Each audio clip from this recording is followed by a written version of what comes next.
దేవునికి మహిమ కలుగును గాక. మీ అందరికీ మరొకసారి నా హృదయపూర్వక వందనాలు చెల్లిస్తున్నాను. ఈరోజు మనం ఆంధ్ర క్రైస్తవ కీర్తన నుంచి ఒక కీర్తన మనకందరికీ బాగా పరిచయమైన కీర్తన. ఈ కీర్తన 186వ కీర్తన. ఆంధ్ర క్రైస్తవ కీర్తనలో ఏ పాపమెరగని యూపావనామూర్తి అనే పాట. నిజంగా ఈ కీర్తన రాసినటువంటి ఎర్నం చెట్టి దావీదు గారు అసలు ఆ కీర్తన రాస్తున్నప్పుడు ఆయన ఫీలింగ్ ఎలాగో మనకు తెలియదు, కానీ ఆ పాట మనం పాడుతున్నప్పుడు నిజంగా యేసుప్రభు యొక్క శిలువ ప్రత్యక్షత మన కళ్ళ ముందు ప్రత్యక్షమవుతున్నట్లుగా ఉంటుంది. అది ఆ పాటని ఈ క్రైస్తవ ప్రపంచం పాడుకుంటున్నప్పుడు హృదయం కన్నీళ్లతో నిండిపోతుంటుంది. ఎందుకంటే యేసుప్రభు యొక్క శిలువ త్యాగాన్ని గుర్తు చేస్తూ నిజంగా ఆ రచయిత రాసినటువంటి ఆ గీతం క్రైస్తవ లోకం ఎంతగానో పాడుకుంటుంది. నిజంగా ఆ రచయితలు, ఆంధ్ర క్రైస్తవ కీర్తన రాసిన రచయితలు ఎంత గొప్పవాళ్ళు అంటే, నిజంగా ఆ రోజుల్లో ఎటువంటి సౌకర్యాలు లేని రోజుల్లో ఆ కీర్తనలు వాళ్ళు రాసి పాడి ఈరోజు క్రైస్తవ లోకానికి అందించారంటే నిజంగా ఎంతైనా మనల్ని గౌరవించాలి, అభినందించాలి. నిజంగా ఈ పాట ఒకసారి మనం చూసినప్పుడు ఎంతో అద్భుతమైన పాట ఉంది. ఈ పాట, ఆ పాటను నాకు వచ్చినంత వరకు ఈ ఫ్లూట్లో ప్లే చేయాలని నేను ఆశపడుతున్నాను. ప్రభు సహాయం చేస్తారు. ఒకసారి మనం ఈ పాట విందామండి.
దేవునికి మహిమ.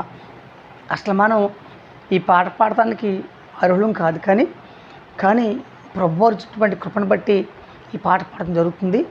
నిజంగా ఈ పాట పాడుతుంటే నా హృదయం అంతా కన్నీళ్ళతో, దుఃఖంతో, ఆవేదనతో నిండిపోతుంది. ఎందుకంటే ఆ శిలువ ప్రత్యక్షత మన ముందుకు, ఈ పాట పాడుతున్నప్పుడు మన ముందుకు ఆ శిలువ ప్రత్యక్షత కనపడుతుంటుంది. దయచేసి ఈ కీర్తనలు అందరూ పాడండి, ప్రభువును స్తుతించండి. దేవుడు మిమ్మల్ని అందరినీ దీవించును గాక. ఆమేన్.